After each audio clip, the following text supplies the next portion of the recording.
अनमोल वचन अखिल भारतीय संत मत सत्संग के संस्थापक और गृहस्थ में आनंद योग के जनक परम संत महात्मा परम पूज्य श्री यशपाल जी महाराज अर्थात परम पूज्य भाई साहब जी द्वारा प्रतिपादित इन अनमोल वचनों का पालन करना अति आवश्यक है। ये वचन हमारी गृहस्थ आध्यात्मिक साधना के लिए मूलभूत सिद्धांत हैं, जो इस प्रकार हैं। हम दुनिया की हर चीज की कीमत आंकते हैं, अपने मानव जीवन की कीमत भी जाने व परमात्मा की प्राप्ति हेतु साधना करें। मनुष्य योनि एक उपहार है, इसीलिए परमात्मा को धन्यवाद देते हुए आधा घंटा प्रातःकाल, आधा घंटा सायंकाल पूजा अवश्य करें। सत्संग, सतनाम व सद्गुरु को प्राथमिकता देते हुए इसी के आधार पर ध्यान योगाभ्यास अवश्य करें व गृहस्थ के कार्यों को परमात्मा का कार्य समझकर उसी की याद में संपन्न करें।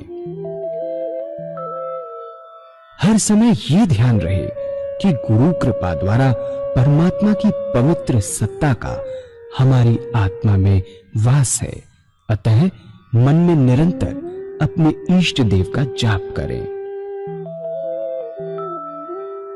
मान सम्मान की इच्छा ना करें व अपमान से दुखी ना हो। परमात्मा के अतिरिक्त किसी और का भय ना करें। दूसरों की बुराई न करें, न सुने, सत्य व मधुर बोलें, अश्लील शब्द मुंह से ना निकालें, सभी से नम्रतापूर्ण व सुंदर व्यवहार करें। धर्म पत्नी के अतिरिक्त अपने से बड़ी से माता जैसा, बराबर की से बहन जैसा व छोटी से पुत्री जैसा व्यवहार करें। सांसारिक जीवन यापन की आवश्यकताएं अंतहीन है, इसलिए अधिक से अधिक समय सत्संग में व धन परोपकार में खर्च करें। याद रखें, न स्त्री माया है, न धन दौलत, न ही परिवार। माया वह है जो हृदय को परमात्मा से दूर हटा दे। अतः निरंतर सत्संग और सद्गुरु की शरण में रहने का प्रयास करें। भोजन अपने इष्ट को अर्पण कर प्रसाद रूप में परमात्मा की याद में करें। रात्रि में सोने से पहले अच्छे बुरे कार्यों का आत्मनिरीक्षण कर उसका समुचित पश्चाताप करते हुए ध्यान करें व प्रभु की गहरी याद में ही विश्राम करें। परमात्मा तू ही है, तेरी इच्छा पूर्ण हो।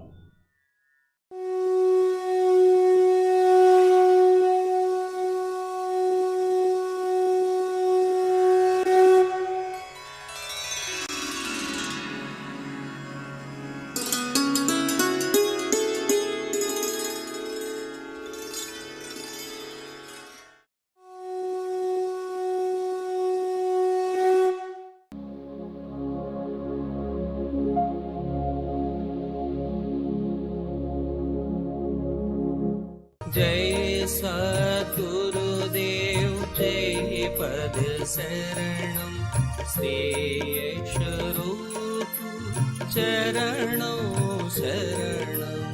जय सद्गुरुदेव जय पद शरणम श्रेयस रूप चरणों शरणम। विनय और प्रेम दोनों में बड़े महत्वपूर्ण है। प्रेम का दूसरा गुण है लज्जा, शर्म और हया। जिससे हम प्रेम करते हैं उससे हम लजाते रहते हैं। हम उससे आंखें मिलाकर नहीं देख सकते, उसकी ओर निगाह मिलाकर देख भी नहीं सकते। उसकी निगाह पड़ी, हमारी निगाह नीचे हो जाती है। जिससे हमें मोहब्बत है, जिससे सच्चा प्यार है, उसको हम छिप छिप कर देखते हैं, आंख से आंख मिलाकर नहीं देखते। आंख से आंख नहीं मिलाते, छिप छिप कर निहारते रहते हैं और निरंतर ये भय बना रहता है कि हमसे कोई ऐसा कार्य न हो जाए जिससे कि उसे ठीक पहुंचे। सच्चा साधक निरंतर इस कोशिश में लगा रहता है कि कहीं उससे ऐसा काम ना हो जाए जो वह अपने गुरु के सामने नहीं कर सकता, ऐसा काम वह उसकी गैरहाजिरी में भी ना करे। यह है अदब, यह है शर्म, हया और लज्जा। इतना सुंदर गुण है कि इससे हमारी जिंदगी में बड़ा सुधार होता है। गलतियां हर इंसान से होती हैं, लेकिन जिनमें शर्म है, जिनमें लज्जा है, वे अपनी गलतियों को अपने आप सुधारते जाते हैं और ऊपर उठते चले जाते हैं। शर्म में सुधार है, लज्जा में सुधार है, और जो निर्लज हो जाता है उसमें कभी सुधार नहीं हो सकता। कहते कि बच्चा ढीठ हो गया, ढीठ के मायने ये है कि उसने लज्जा को छोड़ दिया, उसमें सुधार नहीं हो सकता। लज्जा से हमारी जिंदगी पवित्र बनती है, बहुत सुंदर बनती है। मुझे एक संत का किस्सा याद आ गया जो मैं आपके सामने रखूंगा। ప్రేమ యొక్క రెండో గుణం సిగ్గు, అలాగే లజ్జ. మనం ఎవరినైతే ప్రేమిస్తున్నామో వారి దగ్గర సిగ్గుపడతాం. మనం వారిని కళ్ళల్లోకి కళ్ళు పెట్టి చూడలేం. వారి కళ్ళు మన కళ్ళతో కలిసినప్పుడు మనం సిగ్గుతో తల ఉంచుకుంటాం. మనకి ఎవరి ఎందైతే ఎక్కువ ప్రేమ ఉందో వారిని సీదాగా చూడకుండా సిగ్గుతో రహస్యంగా చూస్తూ ఉంటాం. వారికి కోపం వచ్చేటువంటి ఏ పని కానీ, లేక వారి మనసుకి బాధ కలిగించేటువంటి ఏ పని కానీ చేయకుండా ఉండాలని ఒక విధమైనటువంటి పని భయంతో సర్వవేళలా కోరుకుంటూ ఉంటాం. వారు ఎదురుగా ఉన్నప్పుడు చేయలేనటువంటి పని వారు ఎదురుగా లేనప్పుడు కూడా చేయకుండా ఉండగలగడమే నిజమైన సిగ్గు, భయభక్తులు. ఈ సుందరమైన గుణం కలవారు తమ జీవితంలో మార్పు తెచ్చుకోగలుగుతారు. తప్పులు చేయడం మానవ సహజం. అయితే ఈ సిగ్గు, భయం, భక్తి ఉన్నవారు మాత్రమే తమ తప్పుల్ని సరిదిద్దుకోగలుగుతారు. సిగ్గు లేని వారిలో తప్పులు సరిదిద్దుకోవడం అనేది ఎప్పటికీ కూడా జరగదు. మనం అప్పుడప్పుడు వింటూ ఉంటాం, ఈ పిల్లవాడు మొండికెత్తాడు ఇంక బాగుపడ్డు అని. అనగా వాడు సిగ్గు, భయం, భక్తి వదిలివేశాడు కాబట్టే వాడు మారడు అని అర్థం. సిగ్గు వలన మన జీవితం సుందరంగానో పవిత్రంగానో మారుతుంది. దీని మీద ఒక ముస్లిం సంత మహాత్ముని యొక్క సంఘటన జ్ఞాపకం వచ్చింది. అది ఇప్పుడు మీ ముందు ఉంచడం జరుగుతుంది. एक मुसलमान संत थे, उनका लड़का शराब पीने लगा और उनको ये पता चल गया कि हमारा लड़का कभी कभी शराब पीता है, लेकिन संत लोग जब तक कुछ नहीं कहते, जब तक अवसर नहीं आता, देखते रहते हैं। एक दिन उनके पड़ोसी ने शिकायत की कि आप तो इतने ऊंचे महात्मा हैं, आपका लड़का शराब पीता है। लड़का घर में ही था, जानते थे कि हाँ पीता है, मालूम था कि लड़का घर में ही है। महात्मा जी ने कहा कि ऐसा हो ही नहीं सकता कि मेरा लड़का और शराब, असंभव, आपको किसी ने गलत बता दिया होगा। फिर कहा ऐसा हो ही नहीं सकता कि मेरा लड़का और शराब। लड़का सब सुन रहा था। फिर उन्होंने कहा कि मैं आपको दिखाऊंगा। तो संत ने कहा कि हाँ जरूर दिखाइएगा। हाँ हाँ, मेरा लड़का कभी शराब पी नहीं सकता।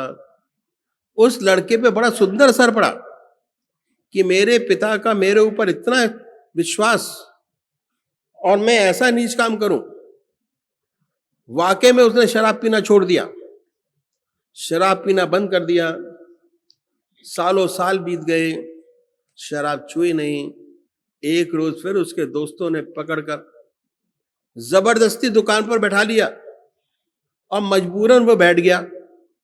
पुरानी आदत थी, थोड़ा पुनरुत्थान हुआ, बैठ गया और पीने लगा।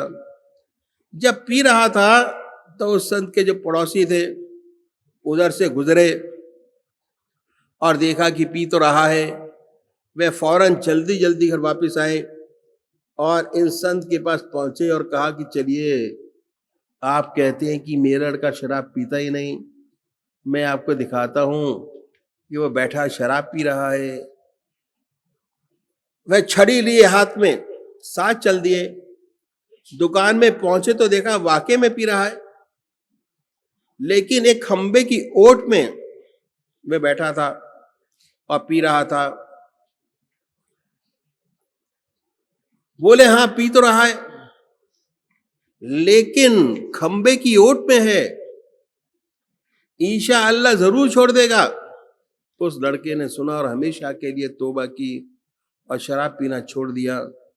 तो लज्जा, शर्म और हया ऐसा सुंदर गुण है कि जहां है वहां सुधार होता है, जीवन पवित्र होता है, चला जाता है। ये है गुण लज्जा शर्म, कि जो सच्चे साधक है वे अपने सदगुरु से लजाते रहते हैं, उन्हें शर्म आती है और हमेशा कोशिश होती है कि जो काम अपने गुरु के सामने नहीं कर सकते वह पीछे भी ना करे।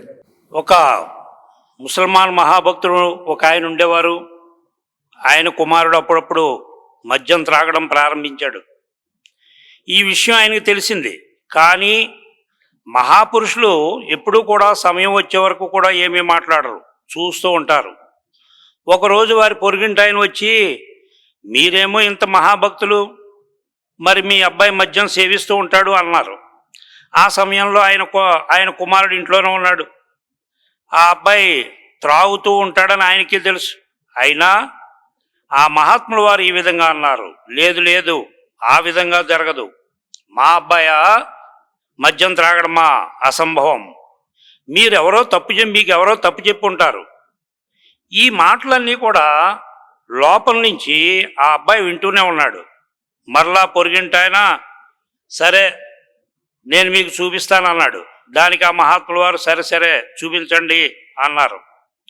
నా కుమారుడు ఎప్పుడూ మద్యం సేవించడు అన్నారు ఆయన. ఆ మహాత్ముని యొక్క మాటల ప్రభావం ఆయన కుమారుని మనసు మీద చాలా గాఢంగా పడింది. నా తండ్రికి నా మీద ఇంత ప్రగాఢ విశ్వాసం ఉండగా నేనింత నీచమైన పని చేయడమా అనుకుని త్రాగడం మానివేశాడు. ఈ విధంగా 1.5 సంవత్సరాలు గడిచాయి. మరలా మద్యం ముట్టుకోలేదు. కానీ ఒకరోజు అతని స్నేహితులు బలవంతంగా మద్యం త్రాగడానికి బార్లో కూర్చోబెట్టారు. గత్యంతరం లేక ఆ అబ్బాయి కూర్చుండిపోయాడు. పాత అలవాటు ఆ వాతావరణం వల్ల పునరుద్ధరింపబడింది. దానితో త్రాగడం మొదలుపెట్టాడు. సరిగ్గా అదే సమయానికి మహాత్ముల వారి పొరిగింటాయన ఆ దారిని వెళుతూ ఆ అబ్బాయి త్రాగడం చూసి వెంటనే ఆ మహాత్ముల వారి ఇంటికి వెళ్ళి చెప్పాడు, నడవండి, నేను మీకు చూపిస్తాను. మీ అబ్బాయి త్రాగడు చెబుతూ ఉంటారు కదా, ఆ విధంగా నాతో 2 చూపిస్తాను అన్నాడు. దానిపై ఆ మహాత్ముడు ఒక కర్ర చేత్తో పట్టుకుని ఆయనతో కలిసి బయలుదేరాడు.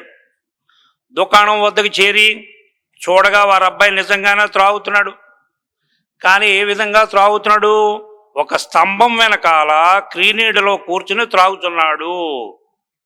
ఎప్పుడైతే ఈ మహాత్ములు వారు అక్కడికి చేరి వారి అబ్బాయి త్రాగడం చూశారో ఈ విధంగా అన్నారు, అవును నిజంగానే త్రాగుతున్నాడు, కానీ స్తంభం చాటు నుండి త్రాగుతున్నాడు.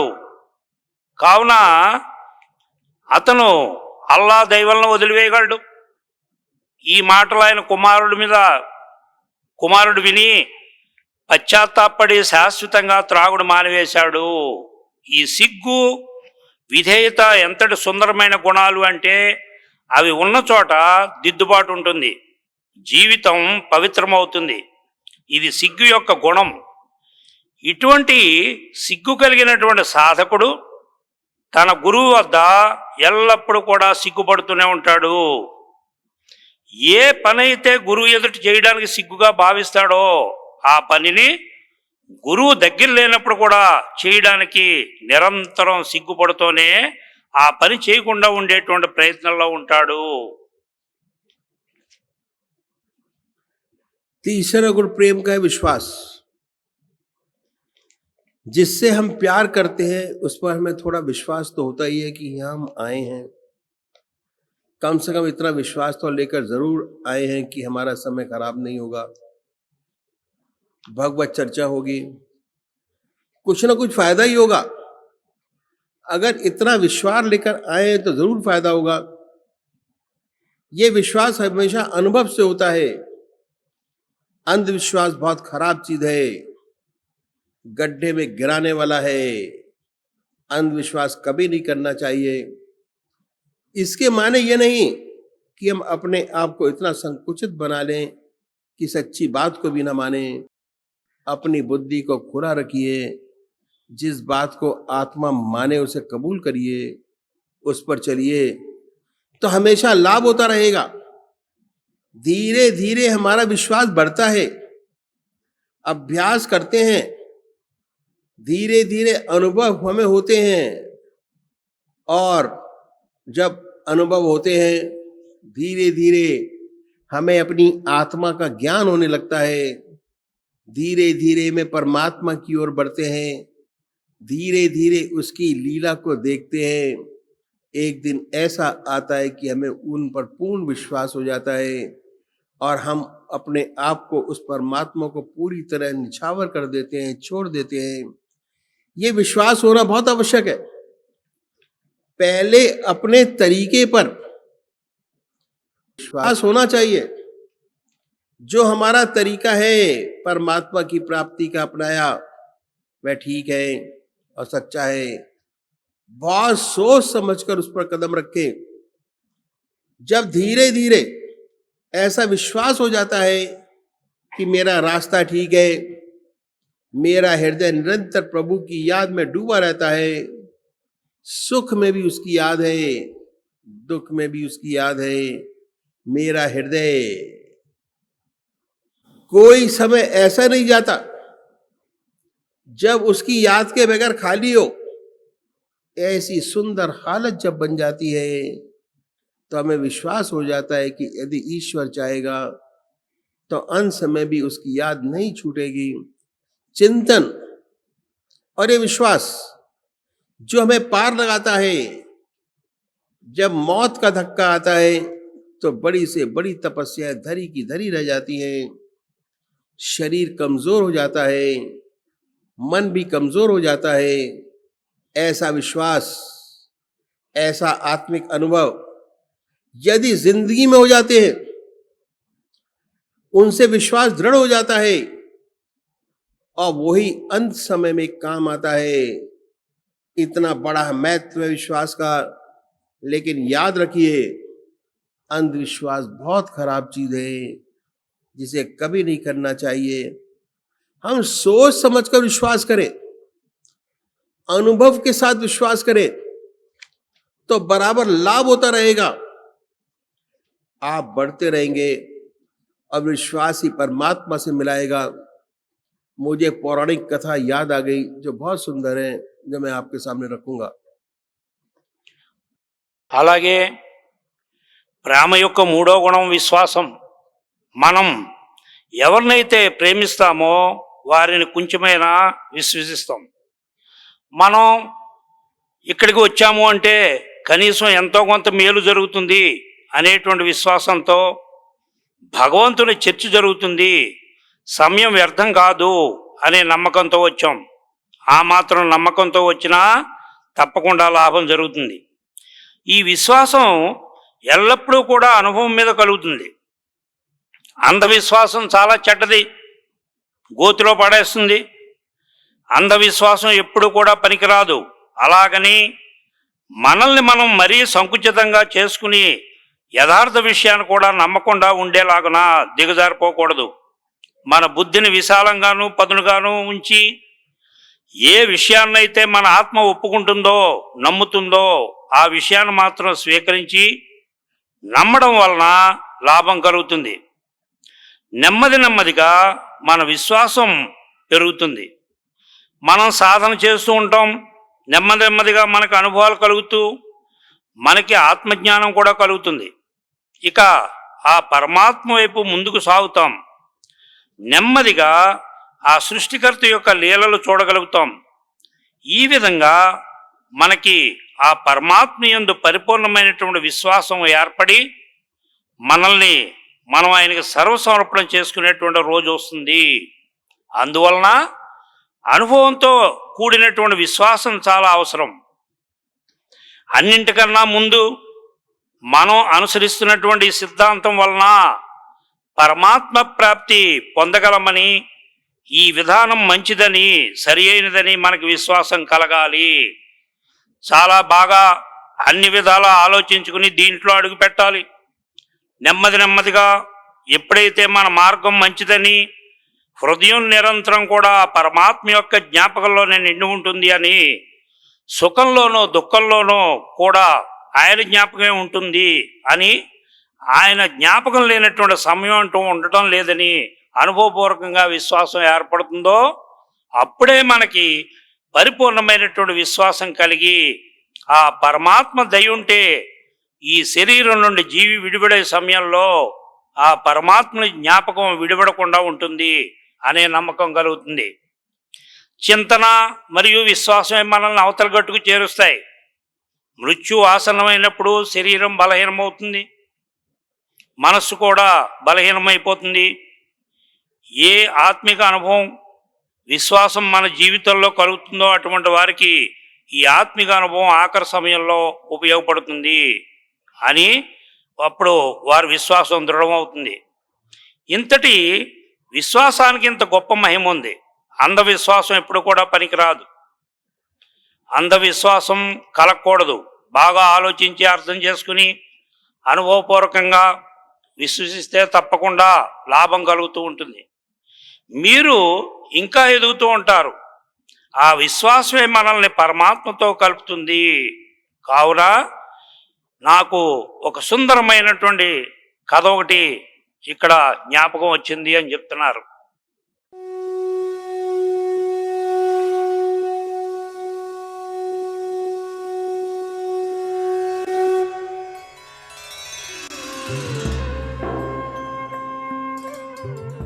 ध्यान योग के कार्यक्रम आनंद योग से निशुल्क जुड़ने के लिए संपर्क करें 9810239677।